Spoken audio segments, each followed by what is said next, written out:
Assalamualaikum warahmatullahi wabarakatuh. Shalom, Om Swastiastu, Namo Buddhaya, salam kebajikan bagi kita semua. Halo semuanya, perkenalkan nama saya Rizka Mediana. Saya dari program studi S1 Administrasi Rumah Sakit di semester 1. Kali ini saya akan membahas mengenai analisis sistem rujukan pasien dari puskesmas ke rumah sakit daerah. Mata kuliah Ilmu Kesehatan Masyarakat dan dosen pengampu Bapak MR dan SKM MKes.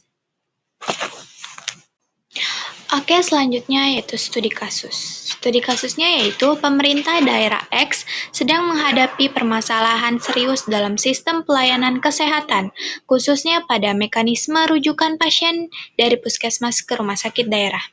Beberapa permasalahan utama yang ditemukan antara lain, yang pertama, kapasitas rumah sakit rujukan yang terbatas sehingga tidak mampu menampung lonjakan pasien. Yang kedua, yaitu koordinasi antar fasilitas kesehatan masih lambat dan tidak terarah.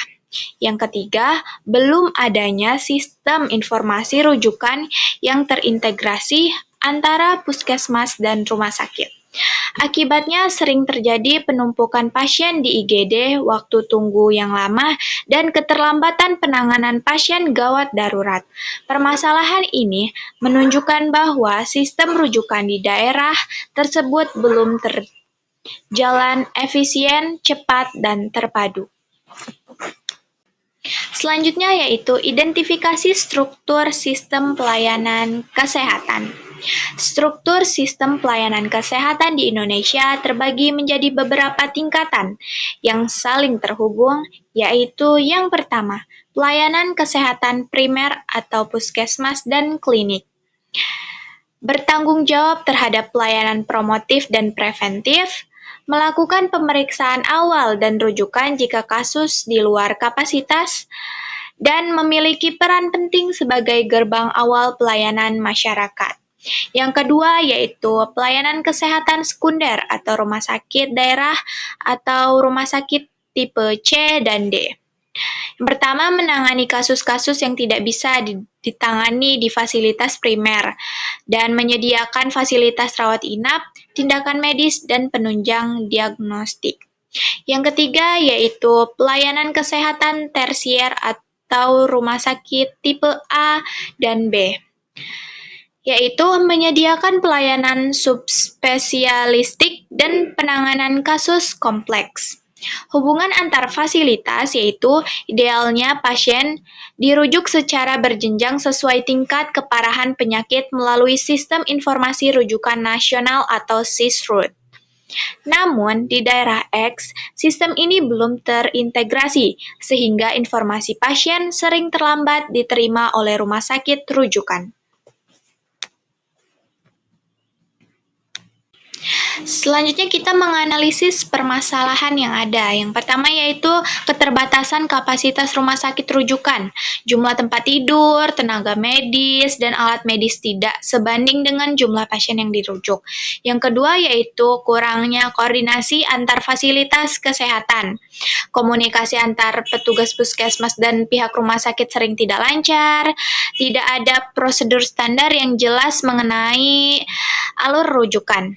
Yang ketiga yaitu keterlambatan sistematis informasi rujukan, yaitu sistem SISRUT tidak digunakan secara optimal, banyak data pasien yang masih dikirim manual. Yang keempat yaitu kurangnya sumber daya manusia terlatih. Petugas administrasi dan medis masih banyak yang belum memahami mekanisme rujukan digital. Yang kelima yaitu kurangnya sosialisasi ke masyarakat. Banyak pasien datang langsung ke rumah sakit tanpa melewati alur rujukan resmi. Nah, dampak-dampaknya ini ada 3. Yang pertama yaitu penumpukan pasien di IGD. Yang kedua, penurunan mutu pelayanan. Dan yang ketiga yaitu keterlambatan penanganan kasus gawat darurat. Selanjutnya kita membahas mengenai rancang solusi. Untuk mengatasi permasalahan tersebut, beberapa solusi yang dapat dilakukan antara lain yaitu yang pertama optimalisasi sistem informasi rujukan atau SISRUT. Melatih semua tenaga administrasi dan medis agar mampu menggunakan sistem secara efektif. Selanjutnya yaitu mengintegrasi data pasien antar fasilitas kesehatan secara real time. Yang kedua yaitu penguatan fasilitas pelayanan kesehatan primer. Meningkatnya kapasitas pelayanan di puskesmas agar tidak semua kasus dirujuk ke rumah sakit. Selanjutnya yaitu menambah tenaga kesehatan dan peralatan medis di fasilitas primer.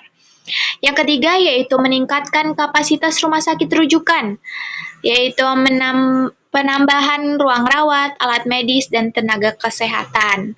Dan pengembangan sistem TRIS agar pasien gawat bisa segera ditangani. Yang keempat yaitu membangun tim koordinasi rujukan daerah.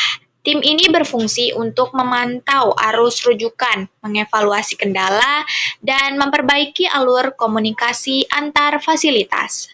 Selanjutnya yaitu edukasi masyarakat. Ini sangat penting sekali, yaitu memberikan pemahaman tentang pentingnya mengikuti alur rujukan sesuai sistem JKN.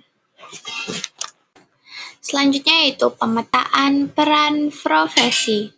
Yang pertama, tenaga administrasi rumah sakit. Mengelola dokumen rujukan dan memastikan data pasien dikirim ke rumah sakit tujuan dengan cepat. Dan mengatur sistem antrian pasien rujukan agar tidak terjadi penumpukan. Yang kedua yaitu peran bidan atau tenaga medis puskesmas. Yang pertama, melakukan screening awal terhadap pasien dan menemukan kebutuhan rujukan. Yang kedua, yaitu berkoordinasi dengan rumah sakit rujukan mengenai kesiapan tempat dan tenaga medis. Yang ketiga, yaitu tenaga kesehatan rumah sakit. Memberikan pelayanan sesuai tingkat rujukan dan melaporkan balik hasil perawatan ke fasilitas asal. Yang keempat, yaitu dinas kesehatan. Menyusun kebijakan dan melakukan evaluasi berkala terhadap sistem rujukan di wilayah kerja, dan memastikan semua fasilitas kesehatan terhubung dengan sistem SISRUT. Selanjutnya, rekomendasi kebijakan. Beberapa rekomendasi kebijakan konkret untuk dinas kesehatan. Yang pertama yaitu penerapan sistem rujukan terintegrasi. Semua fasilitas kesehatan wajib menggunakan aplikasi SISRUT dan melaporkan data pasien secara online. Yang kedua, pelatihan dan workshop petugas rujukan.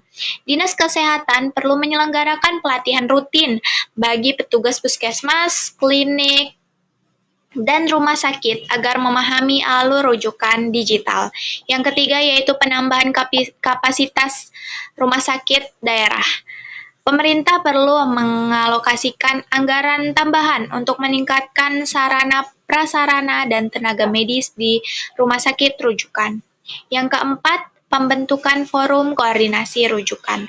Forum ini bertujuan untuk mempertemukan semua pihak terkait antara puskesmas, rumah sakit, atau dinas kesehatan untuk mengevaluasi dan memperbaiki sistem secara berkala.